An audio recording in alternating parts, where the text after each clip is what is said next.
Boa tarde a todos. É um prazer revê-los. É também uma satisfação muito grande poder estar hoje aqui com vocês, participando dessa etapa do ciclo. A nossa conversa de hoje é sobre a jornada de trabalho. A jornada de trabalho do servidor público. Esse assunto é um assunto muito gostoso, ele é legal, muito interessante mesmo da gente estudar e da gente poder conversar. Ele é um assunto de extraordinária importância para todas as pessoas. Falou em jornada de trabalho, opa, todo mundo se interessa, não é verdade? Para todas as pessoas, seja para a sociedade como um todo, que a cada dia está a exigir mais do poder público, saber o horário de funcionamento dos órgãos, principalmente daqueles órgãos que prestam atendimento ao público, como é o caso da saúde, por exemplo. Imagine os senhores um hospital público sem uma jornada de trabalho, por exemplo. Que caos seria, não é verdade? Seja para nós, servidores públicos, que nós somos, também é um assunto importantíssimo. Querem ver um exemplo? A jornada de trabalho, ela está intimamente ligada com a nossa remuneração. Então, qualquer um de nós aqui, experimenta faltar uns dias de trabalho sem uma justificativa legal, para ver o que acontece. O servidor vai ser descontado. A jornada de trabalho, ela também é importante para a aquisição de vários direitos funcionais, como, por exemplo, a licença-prêmio. O próprio nome já diz, é um prêmio. Um prêmio porque você foi assíduo, porque você cumpriu com a jornada de trabalho. A questão do estágio probatório também, qual um dos requisitos para avaliação? Assiduidade, pontualidade, pessoal, cumprimento de jornada de trabalho. Hoje de manhã vocês não tiveram a acumulação de cargos? Qual é um dos requisitos para acumular cargo, emprego ou função na administração pública? Não é a compatibilidade de horários?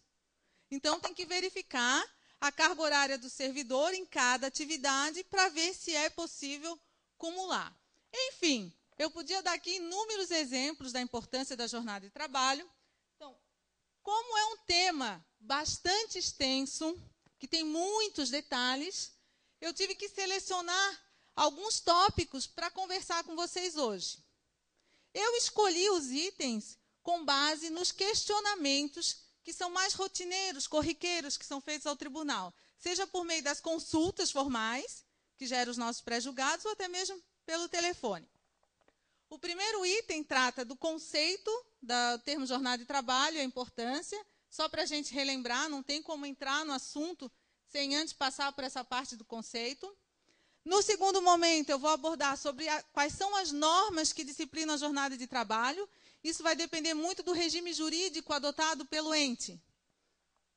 No terceiro momento, eu vou comentar sobre a possibilidade de se estabelecer uma jornada de trabalho diferenciada entre os servidores, entre os cargos. Prosseguindo, alteração de carga horária, parte interessante. Então, se o município ele pode aumentar ou se ele pode diminuir a carga horária dos servidores e quais são os reflexos na remuneração dos servidores. Outro ponto que eu vou comentar é sobre a jornada de trabalho reduzida e o direito à percepção do salário mínimo. Prosseguindo, na sequência, controle de frequência, a importância de se adotar um controle de frequência no âmbito da administração. E, por fim, as horas extras, as famosas horas extraordinárias, tema muito recorrente nas auditorias que o Tribunal de Contas faz e que, infelizmente, ainda é encontrado muitas irregularidades nesse sentido, inclusive horas extras aí sendo pagas de forma abusiva. Na CLT, as horas extras também são chamadas de horas suplementares. Por falar em CLT, tem servidor seletista na sala? Muitos? É que hoje o tema ele é um pouco mais voltado, o enfoque para o regime estatutário, e não o seletista. Tá? Porque, como o Tribunal de Contas sempre orienta, que o regime jurídico mais adequado para estabelecer a relação jurídica entre o servidor e a administração é o regime estatutário. Mas, se porventura vier alguma dúvida, nós vamos procurar saná-la. Conheceu, então, os tópicos que nós vamos abordar. Então, primeiro item, conceito de jornada de trabalho. Aqui, só para relembrar o conceito, eu extraí de um decreto do Estado de Santa Catarina que regula a frequência dos servidores. É um conceito muito repetido na doutrina. A gente pode dividi-lo em dois momentos. Primeiro, a jornada de trabalho é o tempo que o servidor está executando as suas atividades. No segundo momento, não só aquele tempo que ele permanece executando as atividades, mas o tempo que ele permanece à disposição da administração, como, por exemplo, o caso do médico. O médico está de plantão, ele fica à disposição da administração pública. E aqui, com habitualidade, que as horas extras elas estão excluídas do conceito de jornada de trabalho. E qual é a importância da jornada de trabalho para os servidores e para a administração pública? No começo, quem não estava presente, eu fiz uma pequena explanação da importância da jornada de trabalho e vou tentar aqui sintetizar um pouco. Então, a jornada de trabalho ela é importante para o servidor, porque ela representa um direito social, um direito que foi consagrado pela Constituição Federal, né? A gente sabe que essa questão da jornada de trabalho foi um direito muito conquistado com muita luta pelos sindicatos, pelas entidades de classe. E hoje a Constituição garante uma jornada de trabalho digna para o servidor. É um direito fundamental. Ao contrário do que acontecia no passado. No passado, vocês lembram, lá na história, Revolução Industrial, não existia essa preocupação. As pessoas elas eram exploradas. Elas trabalhavam sem limite, trabalhava criança, trabalhava idoso. Hoje não, o cenário mudou.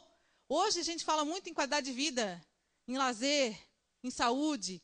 E a jornada de trabalho ela é estabelecida não só considerando fatores de ordem econômica, mas principalmente também questões de ordem social, biológica, o lazer. O servidor ele tem sim que descansar para evitar uma fadiga, para ele vir mais trabalhar com mais ânimo, lazer, doença, tudo isso está em jogo.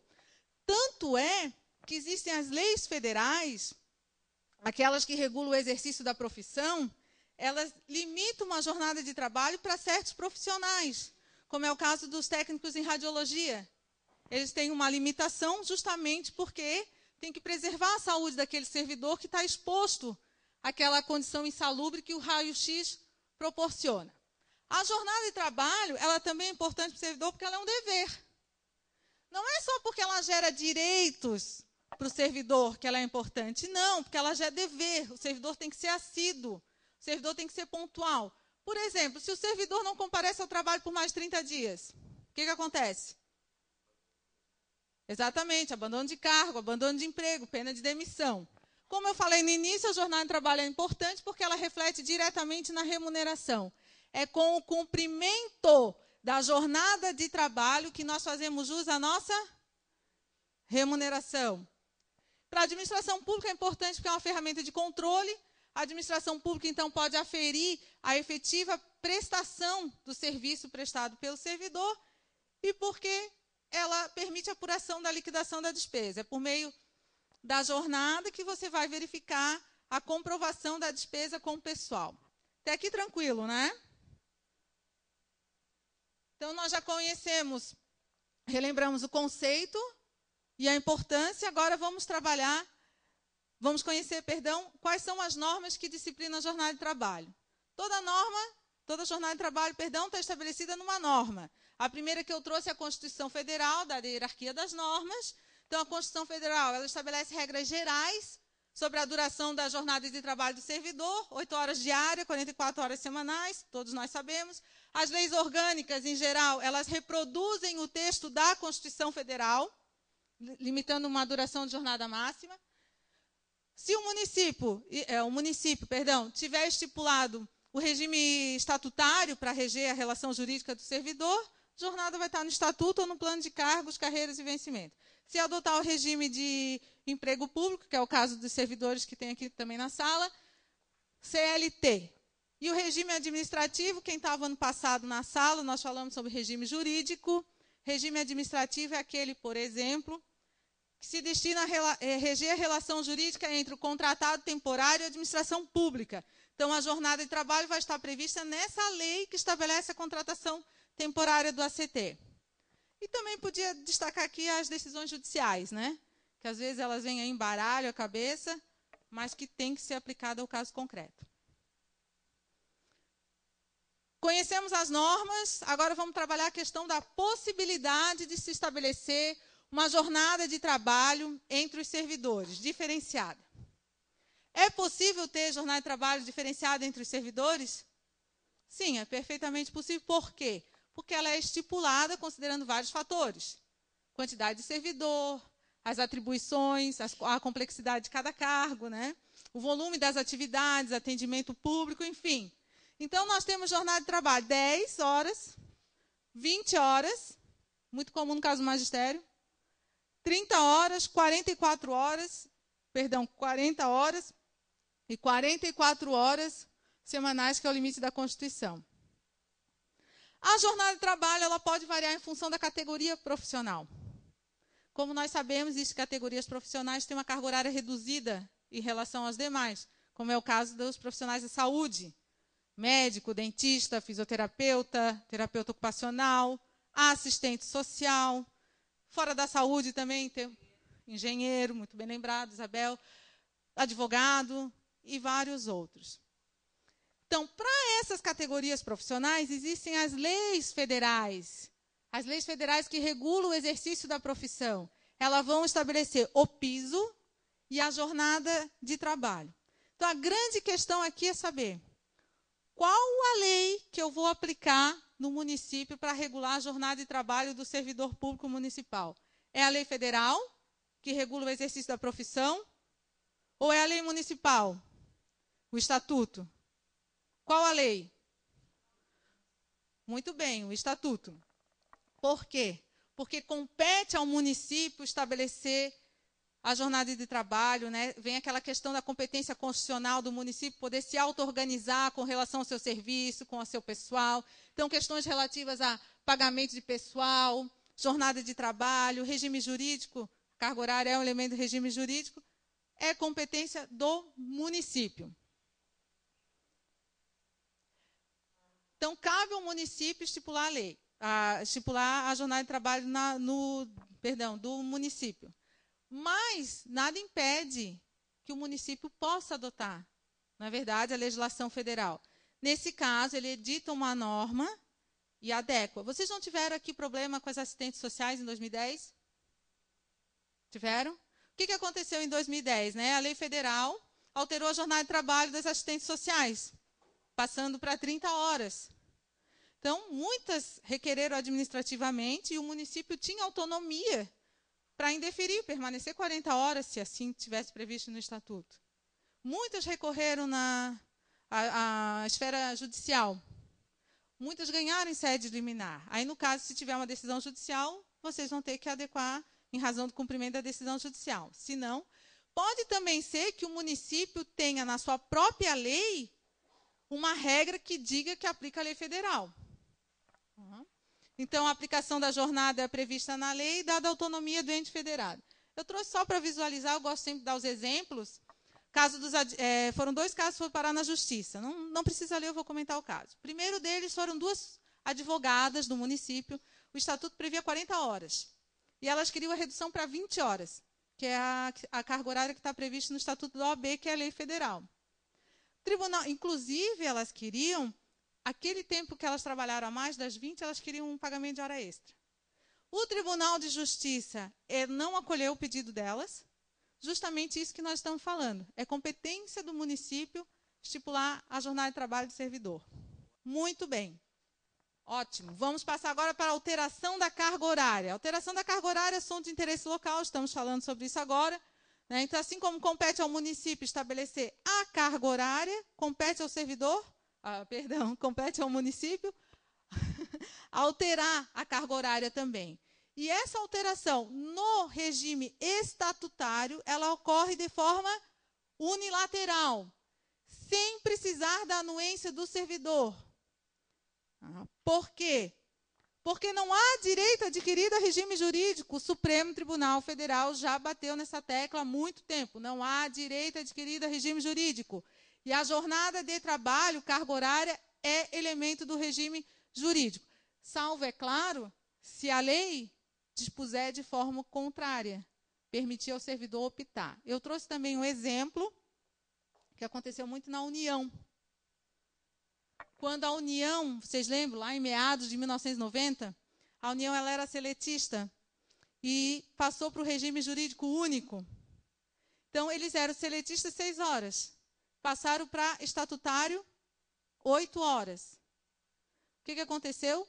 Choveu ação judicial dos servidores querendo permanecer na carga horária antiga. E choveu ação judicial dizendo que não há direito adquirido a regime jurídico. Então, a administração ela pode, dentro do seu poder discricionário, mediante critérios de conveniência e oportunidade, modificar, sim, a carga horária do servidor. Então, a Isabel, por exemplo, passou no concurso público, que era a carga horária inicial 20 horas, 6 horas semanais. Aí, passaram-se 20 anos, o município de Santo Amaro resolve passar para 40 horas. E aí, ela vai ser obrigada a cumprir as 40 ou não? Sim, exatamente. Claro, ela vai ter o acréscimo remuneratório. Agora a gente vai trabalhar a questão do aumento da jornada de trabalho, da carga horária. A pergunta que eu faço aqui é a seguinte: é possível aumentar a carga horária do servidor público municipal sem concurso público? Sim, é perfeitamente viável aumentar a carga horária do servidor público, desde que sejam preenchidos certos requisitos. Existência de lei autorizando a majoração da carga horária e o interesse público. Na verdade, esses dois requisitos aqui, eles caminham junto. Agora eu vou fazer aquela pergunta, se tem servidor na Câmara de Vereadores aqui na sala. Só? No caso da Câmara de Vereadores, se ela fixa os cargos por meio de resolução e fixa a jornada de trabalho por meio de resolução, a alteração da carga horária, a majoração, também pode ser por resolução e não por lei, porque é o mesmo veículo normativo. Fixou por meio de resolução, alterou por meio de resolução. Portaria não pode, né? Só lei. No caso do aumento da carga horária, a gente tem que observar sempre o limite máximo de horas permitido na lei e também na Constituição, é claro. Isabel está conseguindo ver direitinho? Quer sentar ali? É viável, sim, alterar a carga horária do servidor sem a necessidade de realizar concurso público, desde que sejam mantidas as atribuições e as responsabilidades do servidor no cargo que ele ocupa. Então, por exemplo, aumento de carga horária é muito comum no magistério, não é verdade? Então, aumenta de 20 para 40. Como diz o Reinaldo, não empurra, né? Então, no magistério é muito comum. Então, o concurso público já foi feito quando o ingresso lá na carreira. Agora, se o servidor vem a exercer uma habilitação outra daquela que ele foi admitido, aí precisa fazer o concurso público. A alteração na carga horária, ela provoca também um aumento sempre proporcional no vencimento do servidor. Aumentou a carga horária, aumenta proporcionalmente as despesas com o pessoal. Então, o município sempre tem que se atentar para as condições, para os limites e as exigências da LRF, sob pena de nulidade dessa majoração da carga horária. Esse pré-julgado, ele está na apostila, eu destaquei na tela só para ressaltar a existência dele. Me preocupei em colocar na tela para ser uma ferramenta de consulta para vocês, no caso de vocês se depararem com um caso concreto. O Tribunal de Contas tem vários pré-julgados com essa mesma redação. Agora vem a pergunta da Terezinha. Terezinha. Essa pergunta... Tem servidores vinculados ao regime geral na sala? Regime geral. Tem? Tá, essa pergunta aqui ela é mais dirigida para quem é vinculado ao regime próprio de previdência. A pergunta que se fez numa consulta foi uma consulta feita por um município aqui da região, que gerou um pré-julgado 2027. Uma pergunta bem elaborada, por sinal. Qual é a pergunta? No caso de se ampliar a jornada de trabalho do servidor de 20 para 40, qual é a carga horária que nós vamos considerar para efeito de contribuição previdenciária?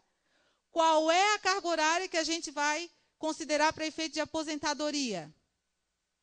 A regra geral é, aumentou a carga horária do servidor, a alíquota de contribuição que está prevista na lei, ela incide sobre o novo vencimento, sobre a nova remuneração. Então, vai incidir sobre as 40.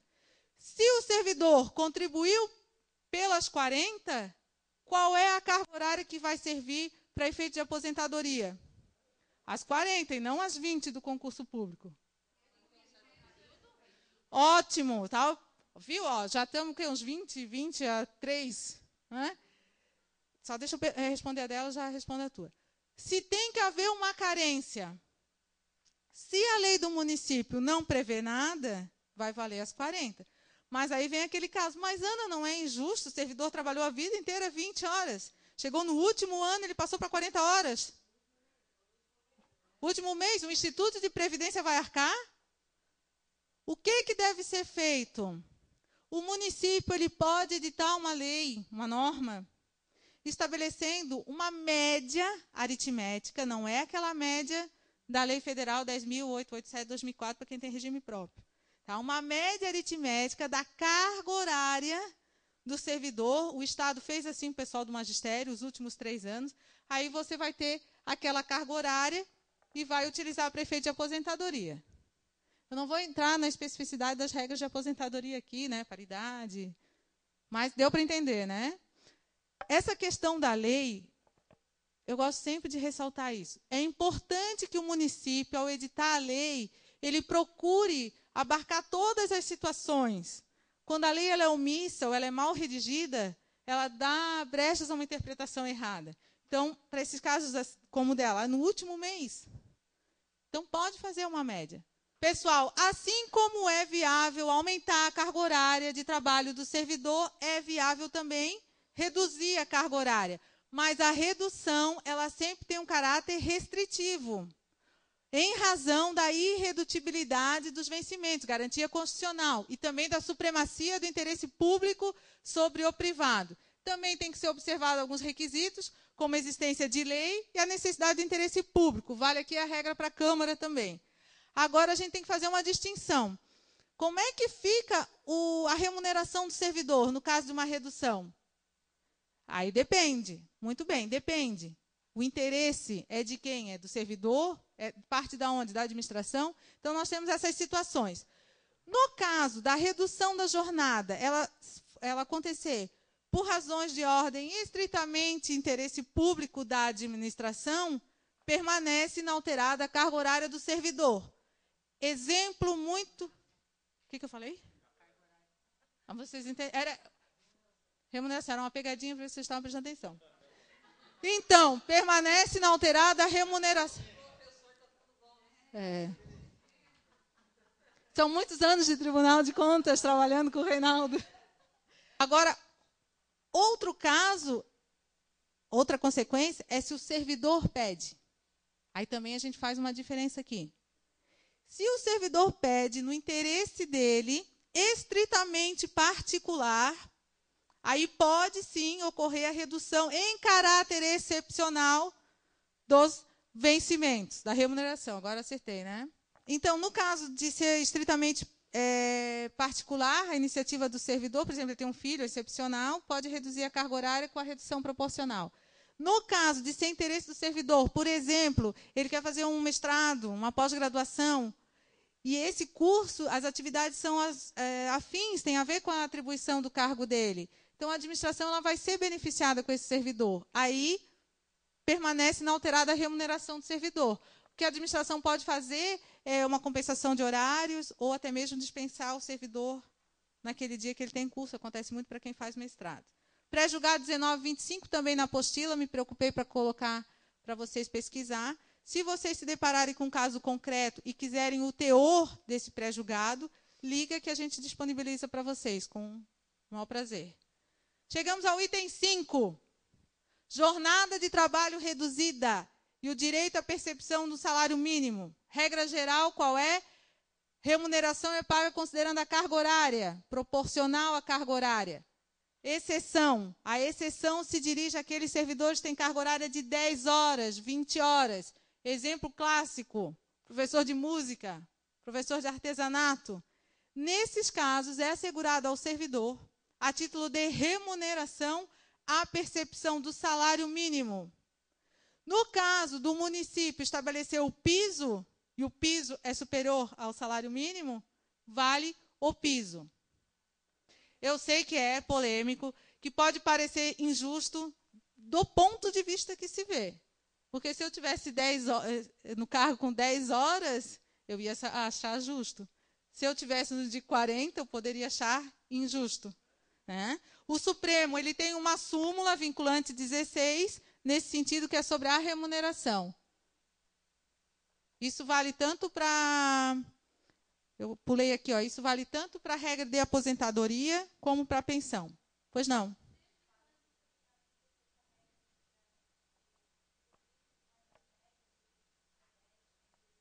A questão do piso do magistério, o piso é para 40 horas.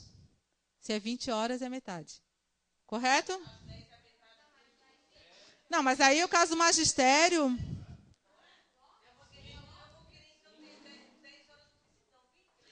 Sim, pessoal, eu concordo com vocês. Eu sei que o raciocínio lógico é assim.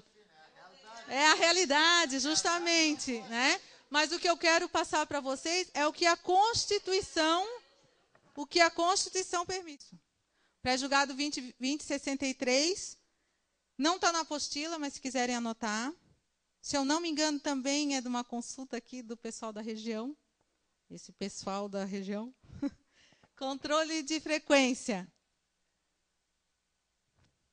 Todos nós sabemos que é importante para a administração pública ter um controle de frequência, né? Controle rigoroso das entradas e saída. Esse controle ele recai sobre o servidor efetivo e pode recair também sobre o servidor comissionado.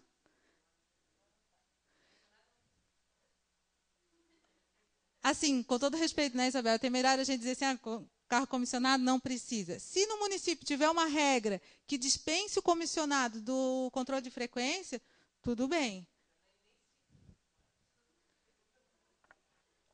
Aí é bom que a unidade estabeleça o controle de frequência para o servidor comissionado. Tipos de controle, manual, mecânico e eletrônico. Se o eletrônico, que é a tendência do município, o pessoal já está fraudando, quem dirá o manual que está com os dias contados? Quem lembra aqui de um caso que aconteceu no Senado em 2010? 5 servidores em estágio probatório, acredito em vocês, eles burlaram de casa o sistema eletrônico do Senado. Não me pergunta como, eu não entendo de computação. Eu sei que eles pegaram a senha do Senado e computaram um monte de hora extra para eles. Tem muita coragem, né? Eu comentei esse caso numa outra sala e eu falei isso, é muita coragem, né? E uma moça, eu acho que ela estava brincando, quero acreditar eu. Ela disse, mas eu mesmo já assinei para 2 amigas minhas. A gente até fez a brincadeira. Eu acho que ela realmente estava brincando. Quero acreditar.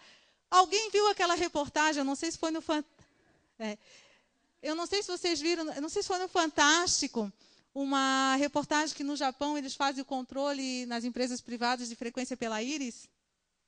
Eu queria ver esses servidores, essa senhora, burlar esse sistema, né? Aqui no Brasil... Não, mas é na íris, eu estou dando exemplo da íris. Né? Imagina aqui no Brasil, todo mundo ia querer estar com conjuntivite, né? Para poder burlar o sistema. Recente, vocês viram essa semana, foi terça-feira, no Rio de Janeiro. Isso não é fraude, tá? Isso é um exemplo da implantação de controle de frequência. Que eles implantaram um chip no jaleco dos médicos. Quem viu? Vocês viram? Foi um estardalhaço, né? Sindicato dos médicos, o Conselho Regional, caiu em cima. Disse até, inclusive, com todo respeito, eles disseram que o médico não era gado, que tinha que estar com chip. Pessoal, controle de frequência pode ser visto com maus olhos para o servidor que, porventura, seja malandro. O servidor que é assíduo, ele sabe que o controle de frequência... ele é segurança tanto para ele como para a administração pública. Não é verdade? Já estamos em cima da hora. Hora extras são aquelas horas trabalhadas além do horário normal, de expediente do servidor. Sempre caráter excepcional. Hora extra é sempre a exceção. Tá? Não deve ser a rotina. Tem que haver prévia autorização do superior hierárquico, deve haver fiscalização e controle das horas, e a lei é que vai estabelecer essas questões relativas à quantidade de horas, ao percentual que deve ser pago, 50% mínimo, banco de horas. Esse pré-julgado está na apostila, é sobre esse assunto da competência do município. A questão da base de cálculo, tu vai calcular a hora normal sobre a remuneração ou sobre o vencimento? A lei é que vai determinar se é sobre a remuneração ou se é sobre o vencimento. Se quiserem anotar, o pré-julgado foi questionado isso. Agora a pergunta que não quer calar, se são devidas horas extras servidores ocupantes de cargo comissionado e que exerce função de confiança. É possível, sim, um comissionado receber hora extra, desde que estejam previstas as características da hora extra e desde, é claro, que haja um controle de frequência. Se a legislação do município tem regra expressa vedando o pagamento, tudo bem. Se não tem fiscalização, não há que se falar em hora extra. Tá? Mas eu trouxe aqui, o Tribunal de Contas mudou o seu posicionamento em agosto do ano passado, vai fazer um ano, pré-julgado 2101. Nós já estamos em cima do laço. 2101. Antes o tribunal entendia, assim como a doutrina entende, que é dedicação exclusiva. Né? Mas também a gente tem que ver aquela questão que a Constituição garante ao ocupante de cargo direito a receber hora extra. Né? Eram essas duas correntes que estavam conflitando. Também, inclusive, o efetivo que está exercendo função de confiança também. Como dizia aquele conselheiro, Inácio Magalhães, o tempo da escravidão já acabou também, né? Rapidamente, qual a natureza jurídica da hora extra? Transitória, caráter indenizatório. O Supremo, inclusive, reiteradamente vem dizendo para não incidir contribuição previdenciária sobre as horas extras. Se é possível incorporar hora extra aos vencimentos, a gente já conversou que não, dado o caráter transitório, e algumas irregularidades que o Tribunal de Contas detecta nas auditorias em loco, só para a gente repassar e terminar aqui, última tela. Pagamento de hora extras, às vezes, são efetuados de forma contínua, servidor aí ganhando hora extra para mais de 5 anos, tirando o caráter excepcional. Horas extras que extrapolam o limite legal, ou o pagamento não tem lei, não tem regulamentação. Às vezes tem unidades gestoras que não têm controle de frequência e quando tem, ele é deficiente. Uma vez o Tribunal de Contas foi numa auditoria em loco, era lá pelo dia 15 do mês, e o ponto de um servidor já estava completo. Então é um exemplo de controle deficiente. Mas ele era pontual, ele botou todo dia das 8h, meio-dia, das 2 às 6. Se preocupou com isso. Agradecer de todo o coração, pedir desculpa por ter passado um pouco do horário. Muito obrigada pela atenção e até a próxima.